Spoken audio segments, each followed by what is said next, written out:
देखिए, मैं समझता हूँ कि माननीय सर्वोच्च न्यायालय समस्त संवेदनाओं में पूस की इस रात में किसानों के दर्द के प्रति तो जाहिर तौर पर संवेदनशील रहेंगे। और शायद माननीय सर्वोच्च न्यायालय को भी ये पता होगा कि ये वार्ता एकालाप की तरह की गई है सरकार की ओर से, वार्तालाप का कोई लक्षण इसमें नहीं था।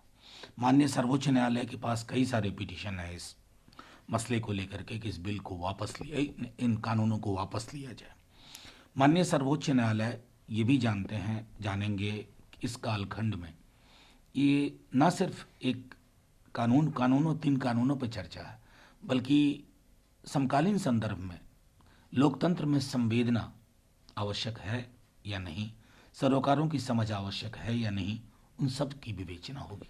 आज हरियाणा के मुख्यमंत्री थे, लेकिन दूसरे तरफ के किसान जो आंदोलन कर रहे हैं उनकी तलखी को देखते हुए वो मुलाकात उन्हें कैंसिल करनी पड़ी। ये संकेत है अपने आप में, मुआफी के साथ कहूँगा, डिसरप्शन के पक्ष में हम कहीं नहीं है।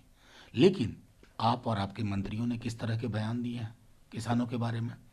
कल तक आपके दल के लोग इस तरह की अशोभनीय भाषा का इस्तेमाल कर रहे हैं उन लाखों किसानों के लिए जिनमें से 60 से ऊपर की जान जा चुकी है। किसी दिन सर्द रात में 2 घंटा बैठ के कहीं बाहर देखिए जिस तरह की व्यवस्था में वो रह रहे हैं। एक तो आप अगर आपके अंदर इतनी संवेदना नहीं है तो कम से कम जिन अपील कर सकते हैं अपनी सरकार से कहिए, अपने लोगों से कहिए, जुबान बंद रखें। क्योंकि ये आज भले आपको 2-4 ताली बजाने वाले मिल जाए, इतिहास माफ नहीं करेगा। लेकिन राजस्थान की सिर्फ जो बात आज रखी है कि 46 दिन से किसान धरना दे रहे हैं, ये पता नहीं कि सरकार किनके दबाव में है और क्यों सरकार की किसान की बात नहीं सुन रही है, क्यों नहीं कानून वापस। देखिए, सिर्फ ये राजस्थान ही नहीं, लगभग हर किसान संगठन जो इसमें सक्रिय हैं, जिनकी प्रतिबद्धता है, हर दल, आज भी नेता प्रतिपक्ष ने बिहार में भी कहा कि आखिर ऐसा नहीं होता है कि लाखों लोग सड़कों पे हों और हाथ जोड़ के आपसे विनती करें कि खेतीहर समाज को बचा लीजिए, किसान और किसानी को बचा लीजिए, तो जाहिर है कहीं कुछ करार पहले हो चुका है। अगर नहीं होता तो सरकारें क्यों चुनी जाती हैं?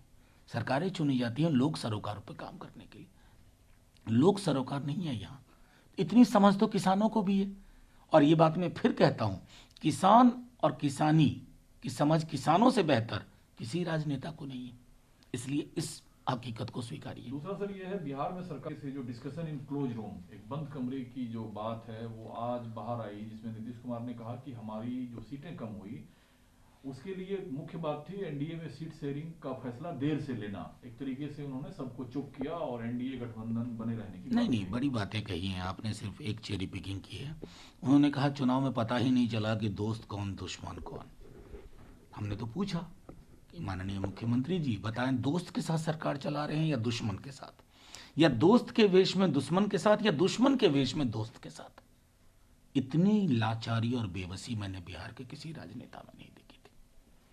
एक छठे 1/6 सीट मात्र है उनके पास बिहार असेंबली की टोटल 40 के आसपास, और तब आप ठसक से मुख्यमंत्री बने बैठे, और ठसक आपकी हवा निकाल रही है बीजेपी बड़े मजे मजे में। शायद इतने दिन रहने के बाद भी अब तो पड़ताल कर लेते दोस्त कौन दुश्मन कौन। नुकसान बिहार का हो रहा है क्योंकि मैंडेट बदलाव का था। उस बदलाव को, उस जनादेश को शासनादेश से आपने तब्दील करने की कोशिश की, बहुत हद तक सफल भी रहे।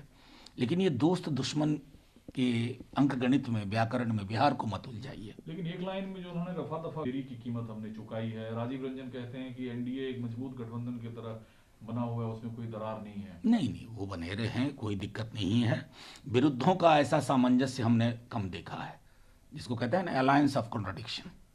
कोई कुछ कह रहा है, कोई कुछ कह रहा है, एक मंत्रिमंडल का विस्तार नहीं हो रहा है, छोटे छोटे फैसले नहीं लिए जा रहे हैं। मुख्यमंत्री जी रहस्यवादी दृष्टिकोण से बात करते हैं, दोस्त और दुश्मन की पहचान करना मुश्किल हो गया था मुझे पूरे चुनाव में।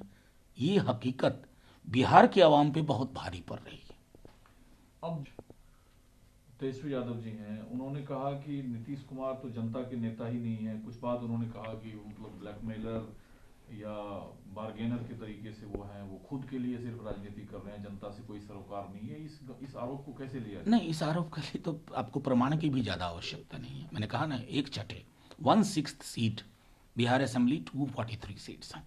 आपके पास 40 के करीब सीट है, 6 चौका 240, यानी कि आपके पास उतनी सीट है। किसका ज़मीर गवारा करेगा कि बावजूद उसके मैं मुख्यमंत्री बना बैठा रहा हूँ? अरे हमारे साथ जब थे तो लालू जी का निर्णय था कि चलो कम भी है हमसे, वही रहेंगे मुख्यमंत्री। लेकिन इस बार तो आप पर बंदिशें इतनी है, आप छोटे छोटे फैसले नहीं ले पा रहे हैं, आपको रोक दिया गया।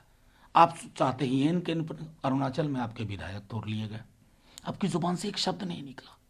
तो ये क्या चीज हो रहा है? आप अरुणाचल को लेकर के इधर बार्गेनिंग करने में लगे हुए हैं। राजनीति में कौन सी भी राजनीति करें, मैं कहूं आज की डेट में नीतीश जी अपनी छाया मात्र भी नहीं रह गए, इसलिए आप चाहते हैं दवा बना के ये कुछ दिन और चल जाए। ये जनमत का आदर नहीं है। जनादेश के अंदर नौकरी के सवाल थे, जीविका दीदियों के सवाल थे, आंगनवाड़ी सहायिकाओं सेविकाओं का सवाल था, स्वास्थ्य के सवाल थे। आप तो उन चीज़ों पर एक कदम नहीं ले पा रहे।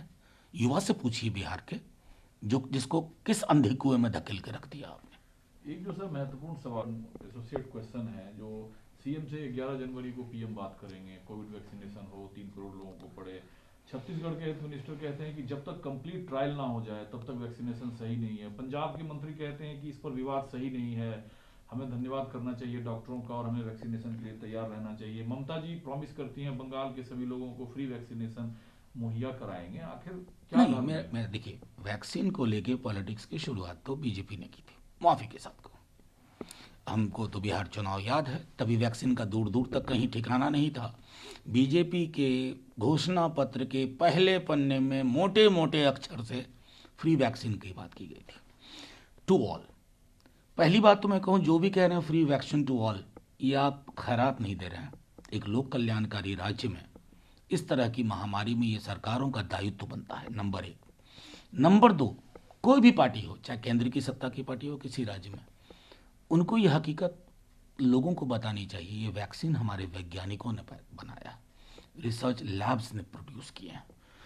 उनमें से कुछ जो प्रक्रियाएं 70 साल जो लोग कहते हैं ना कि कुछ नहीं हुआ, उसी की वजह से शायद ये संभव हुआ।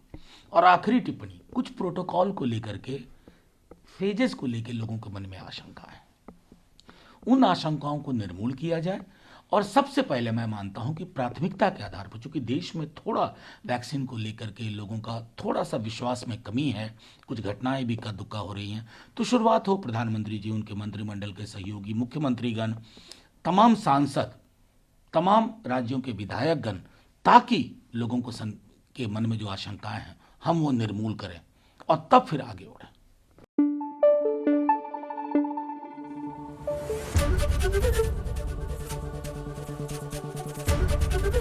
एबीपी न्यूज आपको रखे आगे।